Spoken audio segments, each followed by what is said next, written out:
The President, towards realizing the dream of a modern public legal service, I dare say that the era where regional offices of the Attorney General, a Minister of Justice, and other agencies of the ministry perched in the corner of buildings belonging to other government institutions or are sometimes thrown out of premises in which they are licensees should be over soon.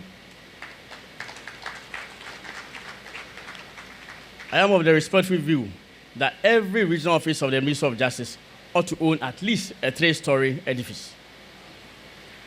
And I have commenced discussions in this regard with the World Bank towards the possibility of a funding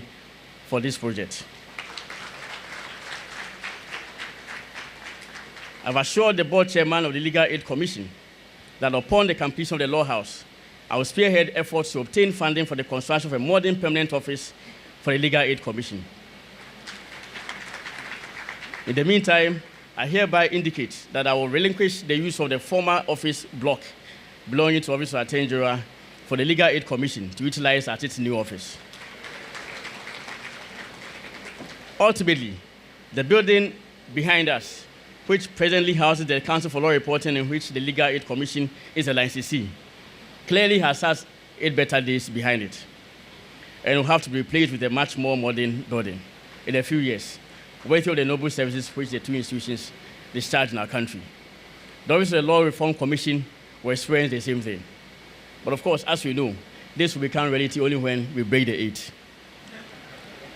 I know state attorneys are very discerning and they know what to do.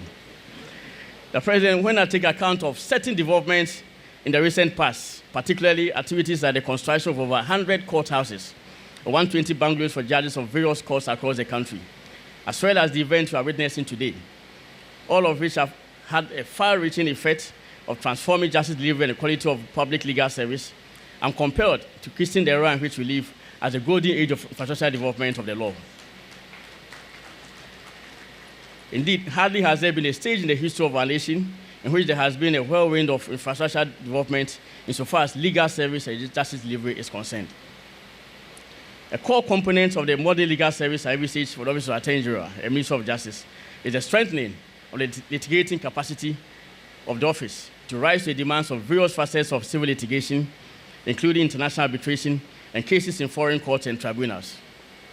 I am happy to state that the quality of representation of the state by the Office of Attorney General has considerably increased as the state holds its own in most international arbitrations without the aid of foreign counsel, and most importantly, has gone on to achieve tremendous success in this regard.